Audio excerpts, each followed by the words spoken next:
নমস্কার বন্ধুরা, আমি শতাব্দী। Welcome to my arts and crafts world. আজকে আমি তোমাদের সাথে শেয়ার করব আমার মিশোর শপিং। আর্ট অ্যান্ড ক্রাফটের কাজ করতে গিয়ে অনেক জিনিসই আমার লাগে, যেমন এটা ধরো স্পঞ্জ, এটা দিয়ে খুব সুন্দরভাবে রং করা যায়।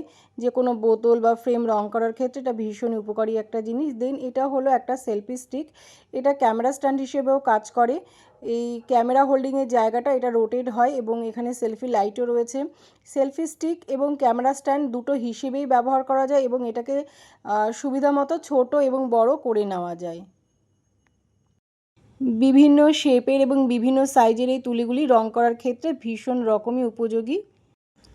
দেওয়ালে কোনো রকম ফুটো না করেও স্টিকারের মতো এই হুকগুলো দেওয়ালে লাগিয়ে দেওয়া যায় এবং অল্প ভারযুক্ত ফ্রেমগুলোকে এখানে হুকের সাথে লাগিয়ে দেওয়া যায়। যে কোনো হ্যাঙ্গিং জিনিস এই হুকের সাহায্যে দেওয়ালে ঝোলানো যেতে পারে। এবার হচ্ছে একটা পিতলের মতো দেখতে বাটি। ডেকোরেশনের ক্ষেত্রে এই বাটিগুলো খুব সুন্দরভাবে ব্যবহার করা যায়।